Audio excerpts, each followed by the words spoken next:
안녕하세요. 눈뜨는 인생입니다.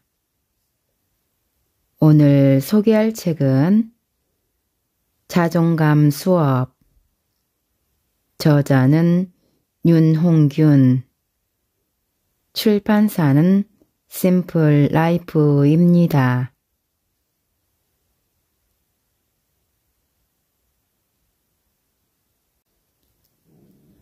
마음속 나를 사랑하는 나 찾기. 우리 마음속에는 나가 3명이 있다. 첫째는 자존감 낮은 나. 두 번째는 자존감 낮은 나를 다그치는 나.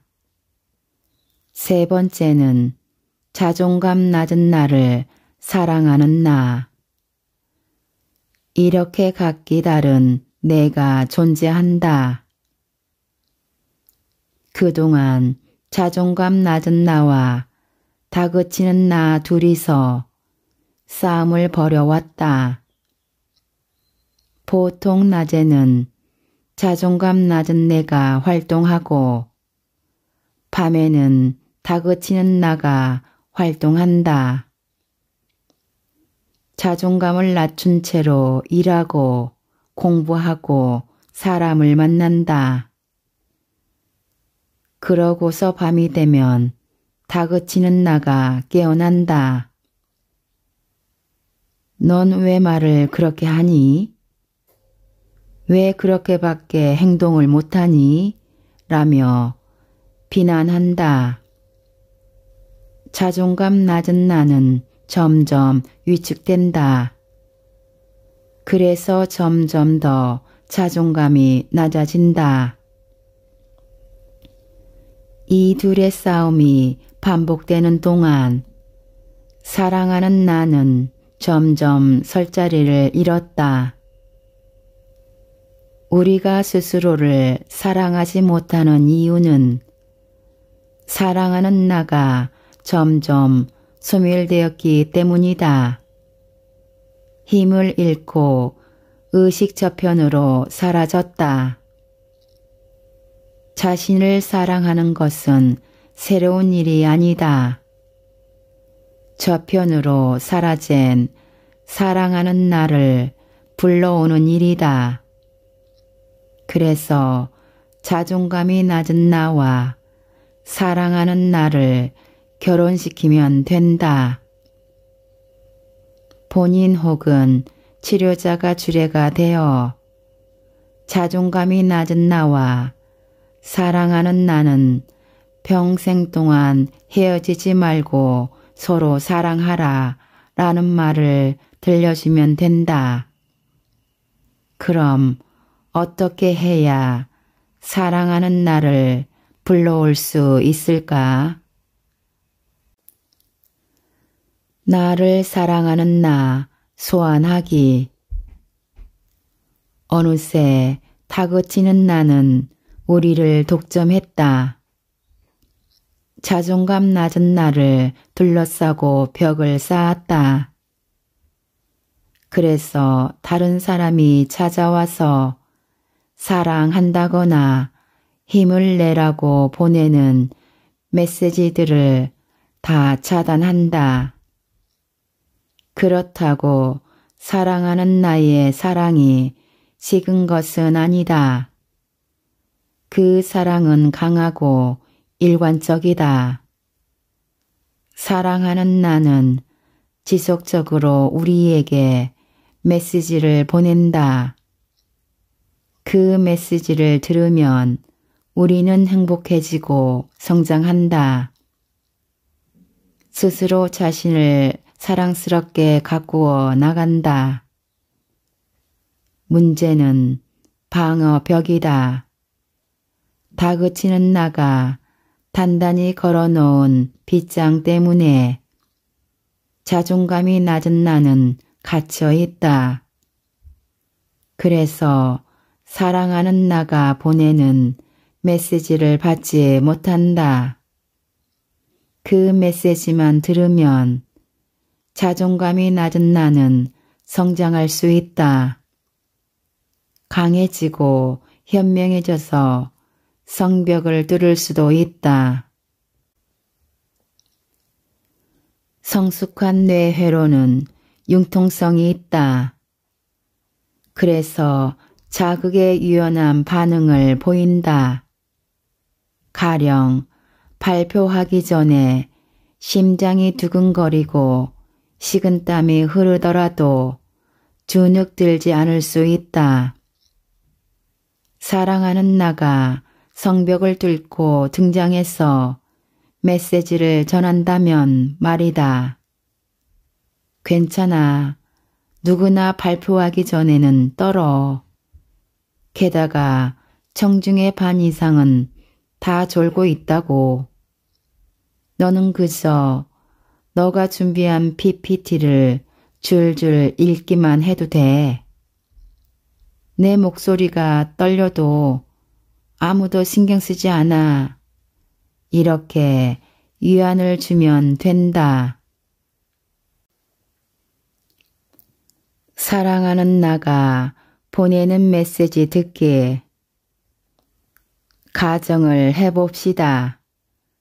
당신을 진정으로 사랑하는 존재가 있다고 합시다. 그는 정말 당신에게 푹 빠져 있습니다. 당신을 사랑하기 위해 태어난 존재 같습니다. 사람일 수도 있고 떠도는 영혼일 수도 있고 고양이나 강아지일 수도 있습니다. 어쨌든 당신에게 완벽한 사랑을 주는 존재입니다. 그 존재가 지금 당신에게 무슨 말을 해줄 것 같나요? 지친 당신에게 혹은 상처로 괴로워하는 당신에게 혹은 되는 일이 아무것도 없다고 나는 왜 이 모양인지 모르겠다고 실망할 때 당신에게 어떤 얘기를 건넬까요? 이런 질문을 내담자에게 할 때가 있다. 편안한 상태에서 이 질문에 집중을 하면 사랑하는 나가 무슨 말을 하는지 알 수 있다. 대개 사람들은 이렇게 답한다. 괜찮아. 누구나 그래. 최선을 다했잖아. 지금도 충분히 멋져. 사랑해. 무슨 일이 있어도 너가 사랑스럽다는 걸 잊지 마. 등의 이야기를 할 것 같다고 한다.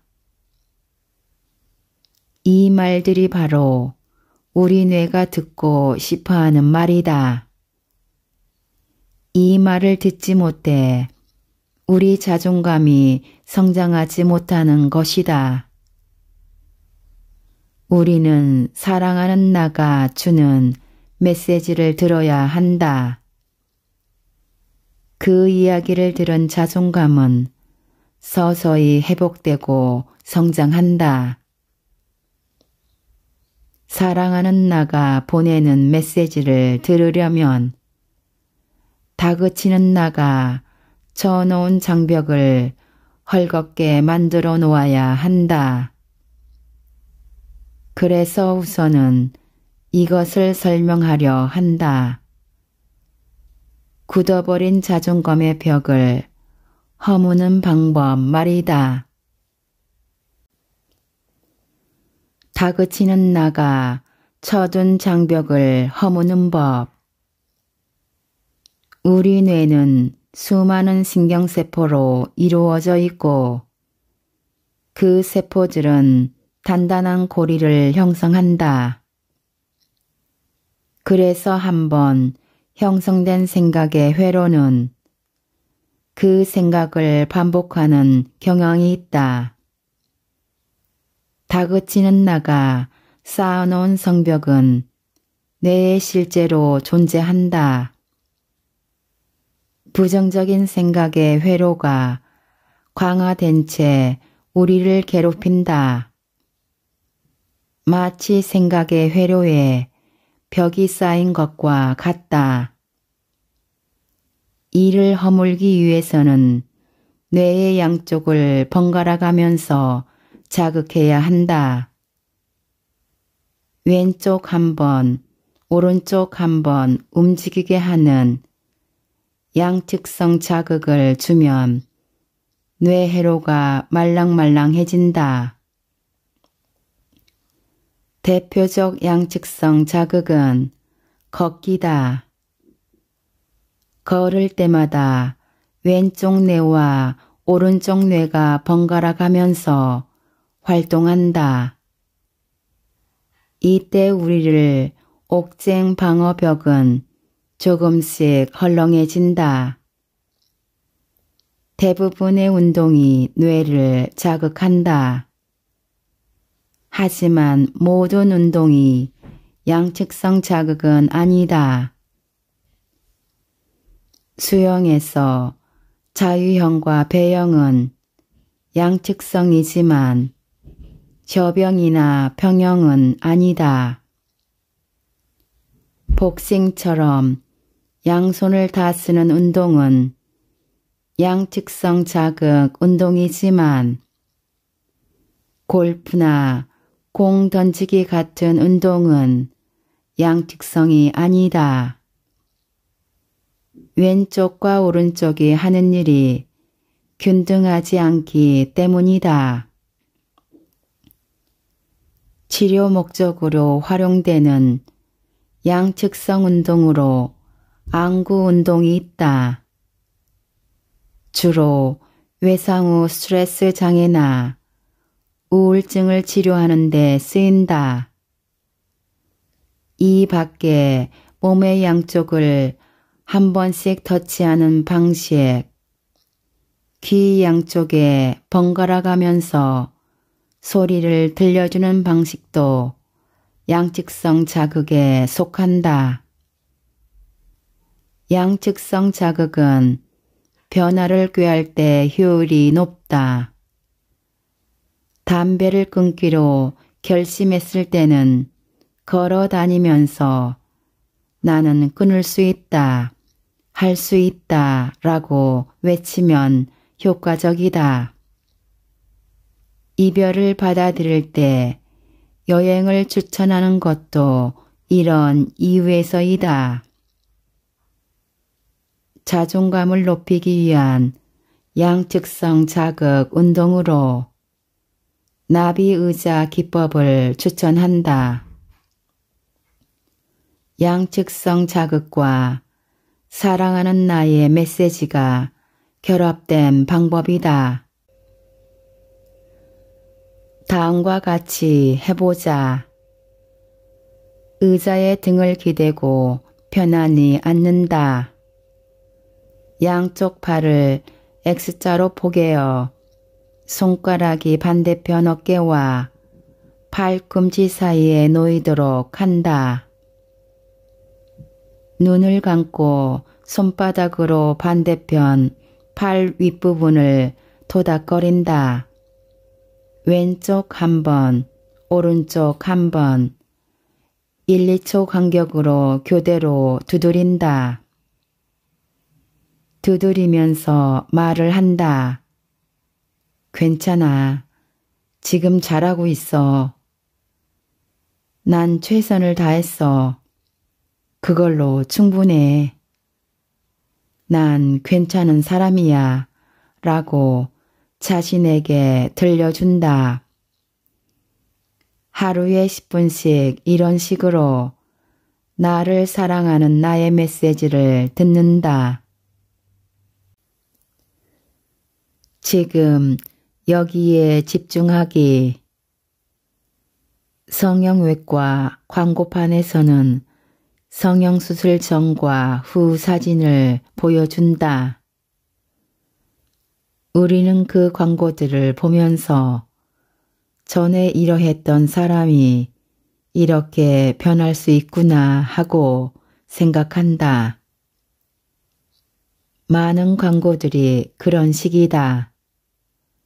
과거는 어땠고 미래는 어떨지 보여준다. 이처럼 과거, 현재, 미래에서 현재는 빠져있기 일수다. 성형수술 장면을 광고로 제작하는 바보는 없다. 그런 고통스러운 과정은 다큐멘터리나 나올 장면이다. 변화를 원하는 건 현재가 괴롭기 때문이다. 그래서 광고는 현재를 건너뛴다. 과거와 미래에 집중하게 한다. 하지만 현재 없이 미래의 변화는 불가능하다. 성형수술은 피가 튀고 엄청나게 아픈 과정이다. 그게 현실이다. 마음의 변화를 겪고 싶다면 자기 마음을 수술해야 한다. 여기에도 약간의 고통과 인내가 따른다. 그런데 그것조차 감수하지 않으려는 사람들이 많다. 그래서 늘 과거와 미래를 왔다 갔다 하면서 현재를 외면한다. 모든 해결책은 현재에 있다. 선생님은 저를 바꿔줄 수 있나요? 선생님한테 상담을 받으면 정말 나를 사랑할 수 있나요? 메일이나 전화를 통해 이런 문의를 받을 때가 있다. 글쎄, 뭐라고 대답해야 할지 참 어려운 문제다. 미래에 관한 질문이 들어오면 늘 하는 대답은 비슷하다. 알 수 없다. 10초 후에 무슨 일이 생길지도 모르는데 사람들은 몇 년 후에 이 일을 자꾸 물어본다. 미래를 생각하면 불안해서 많은 사람들이 대책을 세운다. 우선 자기 확신을 통해 불안을 넘기려는 시도가 있다. 마케팅에서도 이런 방법을 애용한다. 나는 할 수 있다. 이 학원에 다니면 반드시 명문대에 합격할 수 있다. 라고 확언하면서 불안을 찍어 누른다. 자기 확신이나 자기 체면 혹은 긍정적인 태도를 통해 불안을 줄일 수 있다면 그 방법을 계속 써도 괜찮다. 그런데 나는 그런 방법을 권하지 않는다.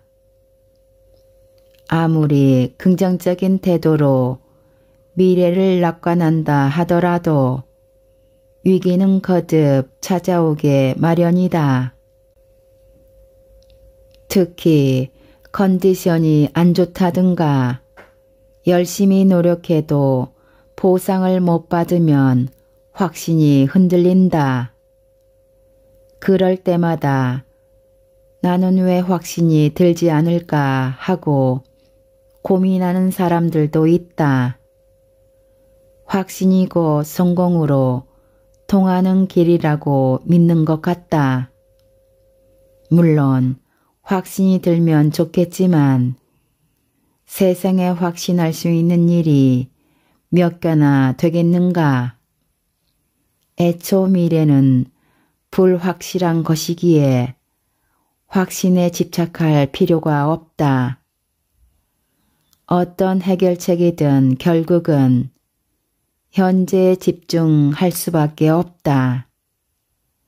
자기 확신이든 자기 최면이든 여러 가지 방법으로 불안을 해소하지만 결국 현실로 돌아온다.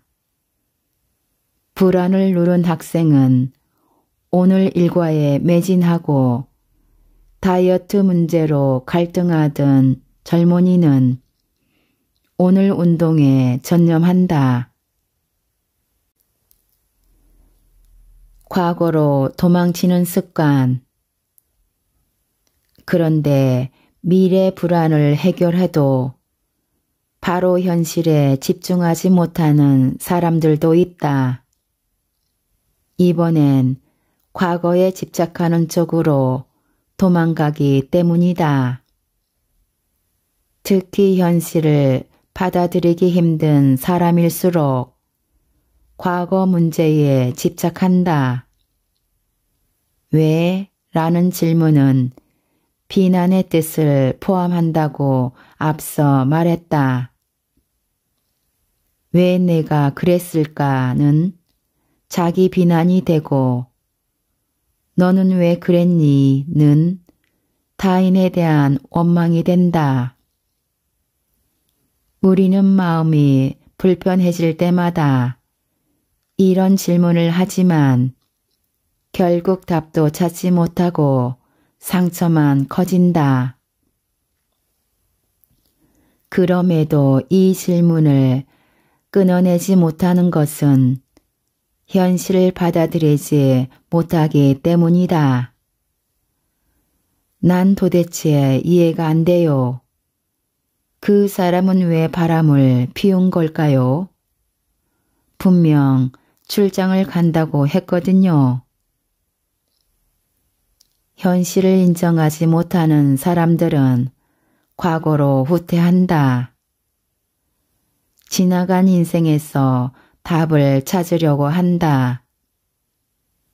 사랑한다고 믿었던 사람이 오랫동안 거짓말을 해온 것을 알게 되었으니 충돌이 생긴다. 출장이 아닌 외도로 기억하려니 받아들일 수가 없는 것이다. 현실 상황에 집중하면 괴로워지는 것도 과거로 돌아가는 이유다. 가슴이 아프거나 열이 오르면 과거로 도망간다. 자존감도 마찬가지다. 현재의 나에게 만족하지 못할 때 과거로 도망친다. 유치원 시절이 문제였을까? 부모님의 부부싸움이 문제였을까? 고등학교 때 따돌림 비슷한 걸 당한 게 문제였을까? 그렇게 도망친다. 그런데 질문 끝에 도달하는 답은 정해져 있다. 맨날 과거에만 집착하느라 시간을 보내는 내가 너무 한심해요. 지금 여기에서 내가 원하는 것은 무엇인가? 과거에 집착하면 후회스럽고 미래에 몰입하면 혼란스럽다. 과거는 되돌릴 수가 없으니 답답하고 미래는 오지 않았으니 모른다. 그것이 과거와 미래의 본질이다.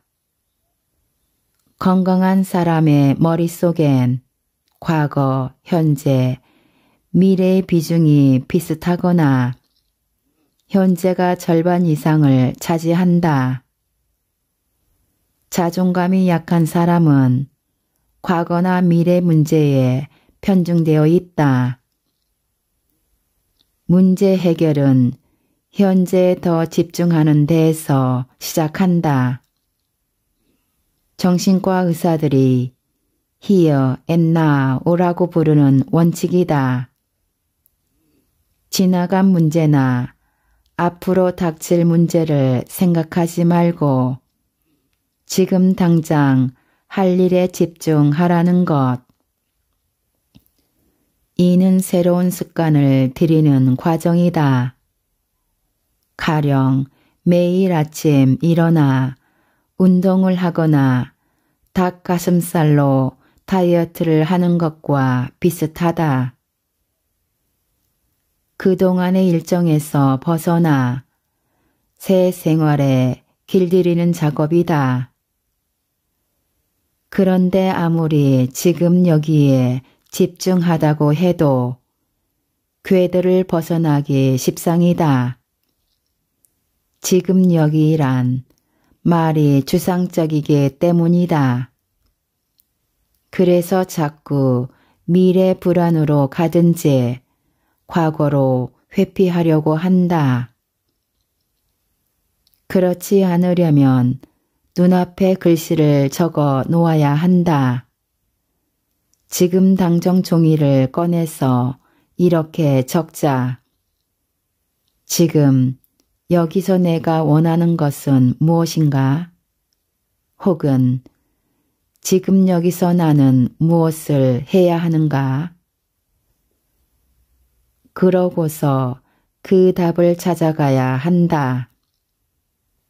답은 한 번에 찾아내지 못할 수도 있다.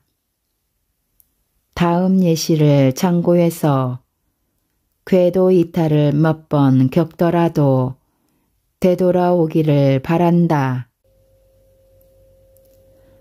며칠 앞으로 다가온 프리젠테이션이 정말 중요해서 잘 해내고 싶은데 잘 되지 않을 것 같아 불안한 사람의 경우 이런 과정을 거쳐 스스로 답을 찾을 수 있다.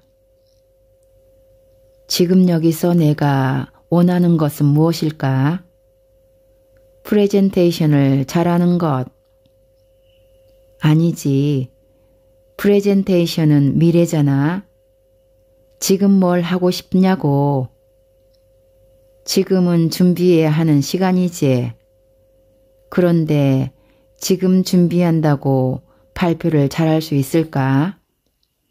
또 떨지 않을까? 아니, 그건 미래고 지금 여기서 내가 원하는 것은 뭐지? 지금은 준비를 열심히 하고 싶은데 벌써 밤 11시가 되어버렸어. 퇴근 후에 친구랑 영화를 봤거든. 그러지 말았어야 했어. 그건 과거잖아. 지금 여기서 내가 하고 싶은 건 뭘까? 지금 여기서는 1시간이라도 집중해서 프리젠테이션 자료를 정리하고 싶어. 그래, 그럼 적어보자. 나는 지금 여기서 1시간 동안 프레젠테이션을 자료를 정리하고 싶다라고 이 문장을 적어서 책상 앞에 붙여놔.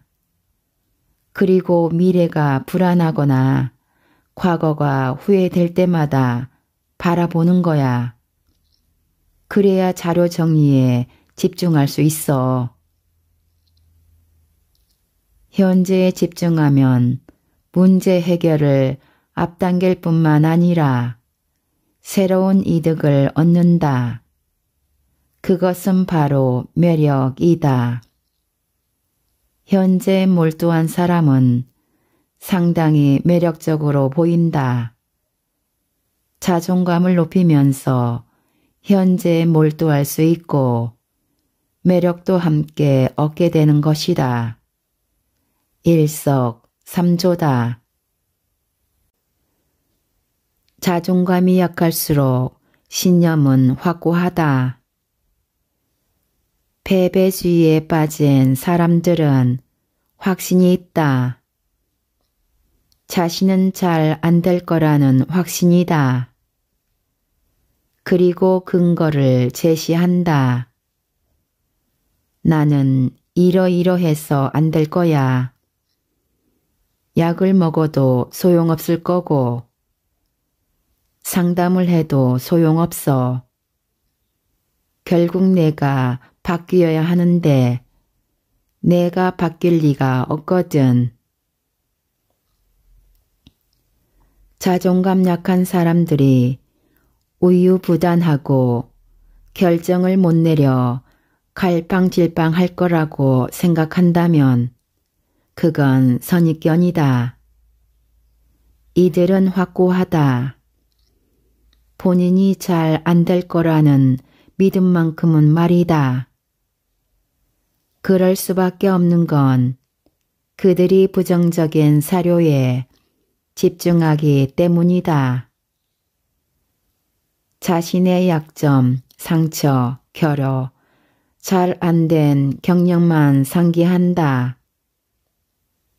부정적 근거를 바탕으로 부정적 결론을 강화시킨다. 물론 이렇게 부정적인 자기인식을 유지하고 싶은 사람은 없을 것이다. 그러나 굳은 생각을 고치기는 쉽지 않다. 일종의 망상 내지는 신념이 되어 있다.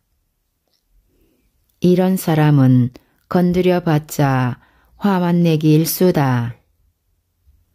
너가 나를 알아? 내가 어떻게 살아왔는지는 내가 제일 잘 알아. 그러니 설득하지 마. 난 행복할 수 없어 라고 말하는 식이다.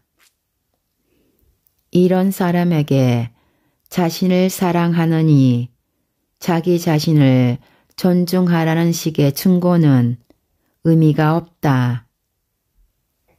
아마 충고를 반박할 수 있는 많은 자료와 근거를 들 것이다. 자존감은 집 같은 것이다. 아무리 현실이 고되고 힘들어도 집이 안락하면 잘 견딜 수 있다. 마음을 공격하는 수많은 비난과 비교, 열악한 외부 상황은 일종의 악천후다. 자존감이 견고해야 안전하게 피할 수 있고 몸과 마음을 추스릴 수 있다. 패배주의에 익숙한 사람들은 말하자면 돌보지 않아 엉망진창인 집에 익숙한 사람과 다름없다. 문틈으로 황소 바람이 들어오고 천장은 곧 무너져 내릴 듯 위태롭다. 물도 제대로 안 나오고 청소도 하지 않아 지저분하다. 그는 이 집 한 구석에 웅크르고 있다. 나는 어릴 때부터 이렇게 살았어. 부모님도 이렇게 살아왔고 나보다 더 못 사는 사람도 있는데 뭘 하면서 어색한 웃음을 짓는다. 사정을 아는 지인들이 그를 도우려고 한다. 청소를 해주는 사람, 먹을 것을 채워주는 사람도 있다. 하지만 그들이 돌아가면 다시 원점이다.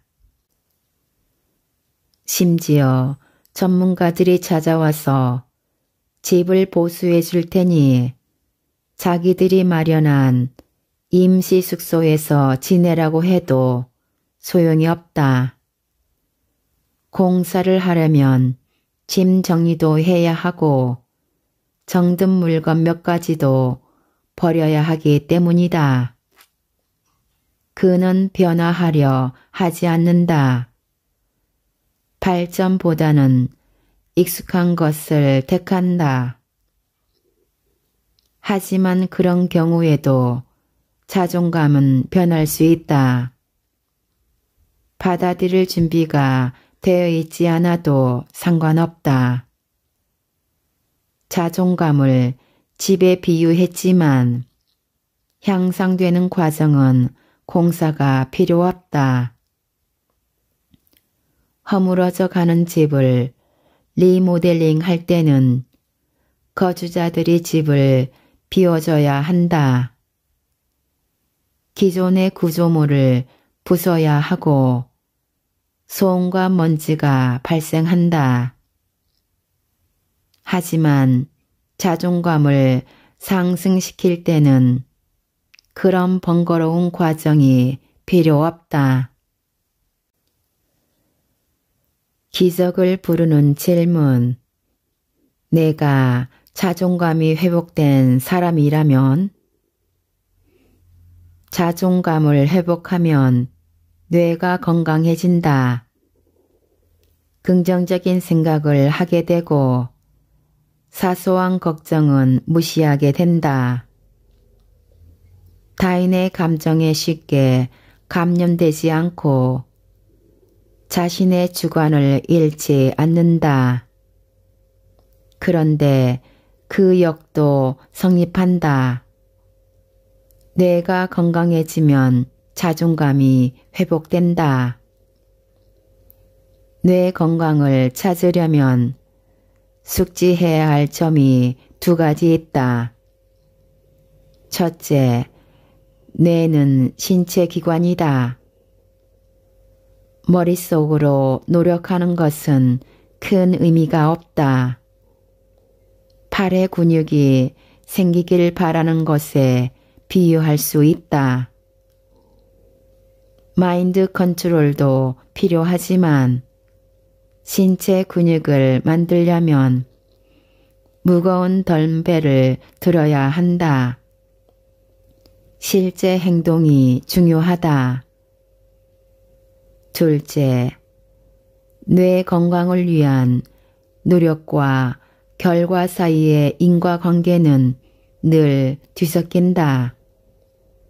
그러니까 자존감이 회복된 사람처럼 사소한 행동을 하다 보면 뇌가 건강해지고 자존감이 회복된다. 만일 오늘 밤 기적이 일어난다고 생각해보자. 자는 동안 당신의 자존감이 완벽해졌다고 말이다. 자신을 적절하게 사랑하고 자신감 있고 자기 판단을 존중하면서도 타인을 배려하는 따뜻한 사람이 되었다고 상상해보자. 아침이 밝았을 때 당신은 어제까지와 달리 어떻게 행동할까? 이 질문에 사람들은 이렇게 답했다. 저는 거울을 보면서 웃을 것 같아요. 아침마다 거울 보는 게 고통이었거든요. 만약 자존감이 좋아진다면 세수를 하면서도 얼굴을 찌푸리지 않을 거고 샤워하면서 콧노래도 흥얼거릴 것 같아요. 아침을 먹을 것 같아요. 언제부턴가 야식을 먹었거든요. 그래서 속이 부대끼고 잠도 깊게 못 잔 채로 눈을 떴어요. 밥 생각도 없고 죽고 싶은 기분으로 회사에 갔죠. 하지만 이제는 아침에 선식을 먹거나 간단하게 샐러드라도 챙겨 먹을 것 같아요. 그 행동을 먼저 하면 된다. 뇌는 원인과 결과를 혼동해서 당신의 행동을 따라간다. 하다 보면 점점 쉬워진다. 익숙해진다. 뇌를 행복하게 하는 3가지 행동. 간단하면서 효과가 좋은 방법도 있다. 걸어라. 자신을 존중하는 사람처럼.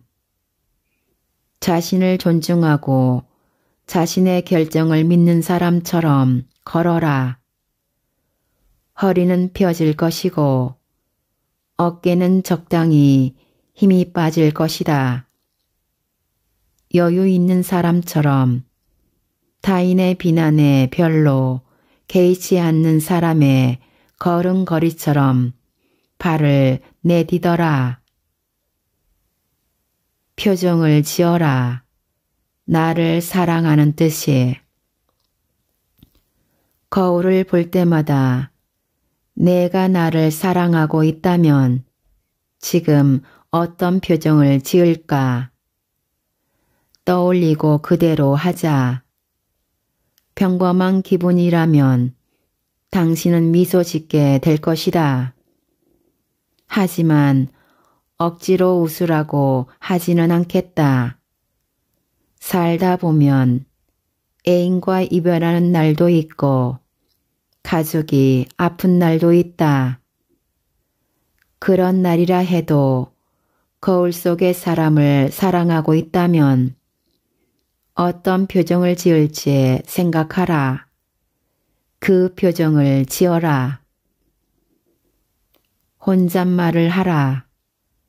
힘든 일을 겪을 때 자존감이 아주 강한 사람이라면 어떤 말을 할지 생각해 혼잣말을 하라. 괜찮아. 누구나 이런 일은 겪어 라고 일완화하거나 나니까 이 정도로 막았지. 다른 사람이었으면 정말 큰 사고를 쳤을 거야 라고 합리화할 수도 있을 것이다. 그 말을 뇌에 들려주라. 뇌는 그런 말을 좋아한다. 뇌가 좋아하는 말을 자주 들려주자. 지금까지 자존감 수업에서 일부 발췌하여 읽어드렸습니다. 좋은 책을 써주셔서 감사드립니다. 눈뜨는 인생의 리뷰 한마디는 아래 댓글에 있습니다. 우리 모두 책을 통해 더욱더 성장해 갔으면 합니다. 감사합니다.